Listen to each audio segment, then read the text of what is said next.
नमस्कार मित्रों, एक बार पुनः आपका स्वागत है श्री ज्योतिष शोधालय की यूट्यूब चैनल में। तो जो व्यक्ति हमारे चैनल पर नए हैं वो हमारे चैनल को सब्सक्राइब कर लें और हमारी वीडियो अच्छी लगती है तो लाइक भी करें और अपने मित्रों के साथ शेयर भी करें और बेल बटन को दबाना न भूलें, क्योंकि कोई भी वीडियो अपलोड होती है जिससे आपको सूचना प्राप्त हो जाए। तो आज प्रेरक प्रसंग की श्रृंखला में एक नया प्रेरक प्रसंग आपके सामने उपस्थित है।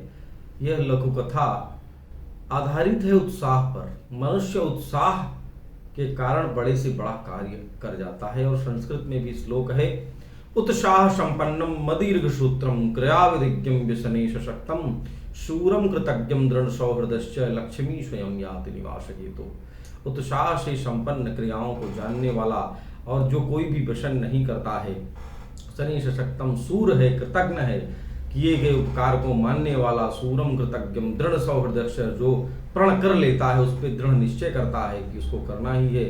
दृढ़ सौहृदक्ष, लक्ष्मी ऐसे व्यक्ति के पास स्वयं चल करके आती हैं, लक्ष्मी स्वयं निवास होती। तो ऐसे ही उत्साह की एक कथा आज प्रस्तुत है।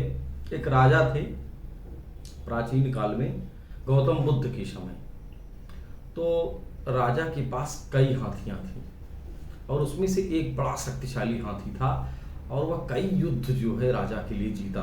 जिस युद्ध में जाता था वह उस युद्ध में विजय निश्चित हो जाती थी। इतना शक्तिशाली हाथी था और राजा को भी उससे अभिन्न प्रेम था। और ढोल नगाड़े की आवाज जैसे ही वो रणभूमि में पहुंचता था, चारों तरफ जो है दुश्मन के क्षेत्र में हाहाकार मचा देता था। इतना शक्तिशाली था वह। लेकिन हर समय हर जीव का हर समय बदलता रहता है, ऐसे उसका भी समय बदला। धीरे धीरे वह हाथी भी अब वृद्ध होने लगा। वृद्ध होने के बाद फिर उसको रणभूमि में जाना उसका राजा ने मना कर दिया। धीरे धीरे अब वह रणभूमि में नहीं जाता था, युद्ध क्षेत्र से मना कर दिया गया। बाकी वो अपना जो है क्षेत्र में रहता था, महल के हाथियों की शाला में। उसके बाद कुछ समय बीतने के बाद एक दिन वही हाथी सरोवर में जल पीने गया और वहां पर कुछ कीचड़ था और कीचड़ में उसका पैर जो है धंसते धंसते काफी धंस गया। और जब काफी धंस गया उसके बाद बहुत कुछ देर तक तो प्रयास करता रहा, लेकिन जितना प्रयास करता वो जो है धंसता ही जा रहा था कीचड़ में। अब ये समाचार पहले गजशाला में लोगों को गई, वहां से लोग आए, काफी प्रयास करने लगे, लेकिन वह हाथी जो है कीचड़ से बाहर नहीं निकल पा रहा था। धीरे धीरे बात जो है जब काफी लोग इकट्ठा होने लगे, कुछ समय में राजा को भी बात पता चली।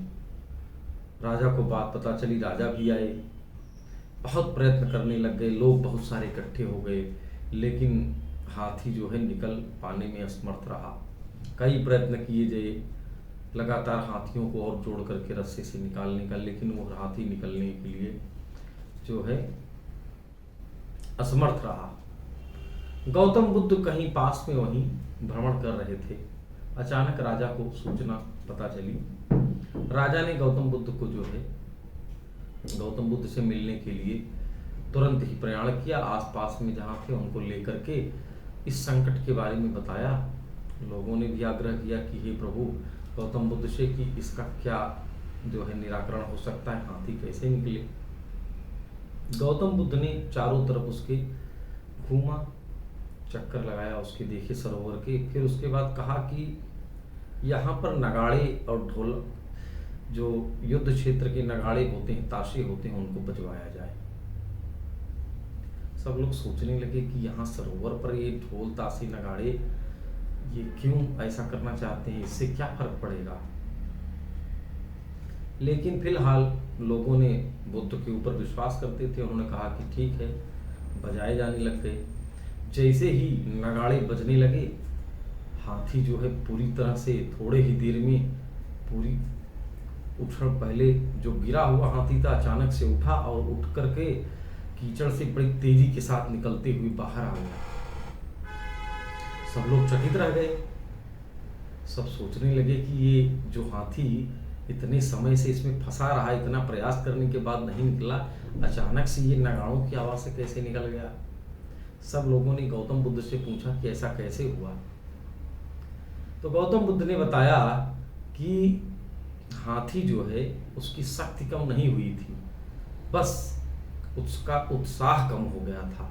जब वह युद्ध भूमि में जाता था तो नगाड़े ताशों की आवाज में अपना प्रचंड रूप दिखाता था, और वो जब युद्ध भूमि से दूर रहने लगा वो सारी इच्छाएं उसकी समाप्त होने लगी, उसकी शक्ति उसने मान लिया कि कमजोर हो गई। लेकिन जैसे ही उसने नगाड़ों की आवाज़ सुनी वही शक्ति का संचार उसमें वापस आ गया, और उस शक्ति के द्वारा वह अपने आप को निकालने में समर्थ हो गया।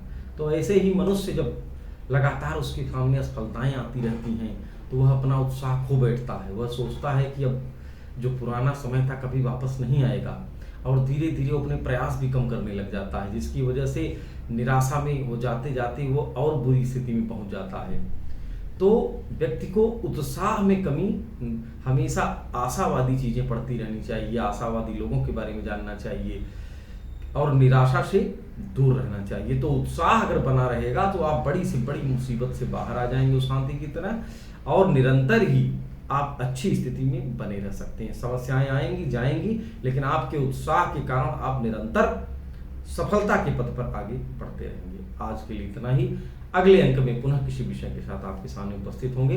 तब तक के लिए धन्यवाद। नमस्कार।